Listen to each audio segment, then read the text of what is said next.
কাতারে জাতীয় দিবস ও মাইজভান্ডারী গাউসুল আজম সৈয়দ আহমদুল্লাহর দ্বিশত জন্মবার্ষিকী উপলক্ষে রক্তদান কর্মসূচি পালন করেছে Maizbhandari Shah Emdadia blood donors group Qatar unit committee.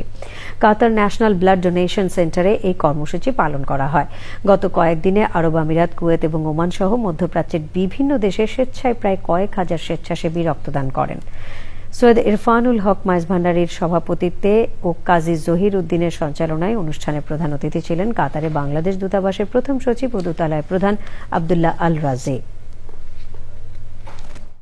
তো গতবার না, আসলে তার আগের বারও বিভিন্ন দেশের অ্যাম্বাসেডার এসেছিলেন আমাদের অ্যাম্বাসেডার স্যারের সঙ্গে, আর ওনারা তো একসঙ্গে বসেন। ওইখান থেকে এটা কাকতালীয়, মানে এটা খুব যে অর্গানাইজড করা তা না, ওনারা একসঙ্গে বসেছেন, ওইখান থেকে ওনারা চলে এসেছেন। কাতারের আজকে জাতীয় দিবস এবং এই জাতীয় দিবস উপলক্ষে তারা যে ব্লাড ডোনেশন ক্যাম্পের আয়োজন করেছে, সেখানে প্রায় 200 থেকে 250 ব্লাড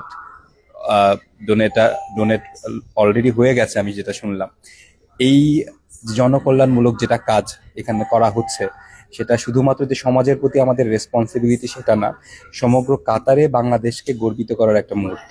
বর্তমানে যিনি দায়িত্বে আছেন সৈয়দ এমদাদুল হক মাইজভান্ডারী, উনি সেই মানবতার সেবার জন্য, মানবতার কল্যাণের জন্য ওনার যত ফলোয়ার আছে তারা শুধু কাতারে না, রিসেন্টলি গত নভেম্বর মাসে ওমানেও এই রক্তদান কর্মসূচি হয়েছে।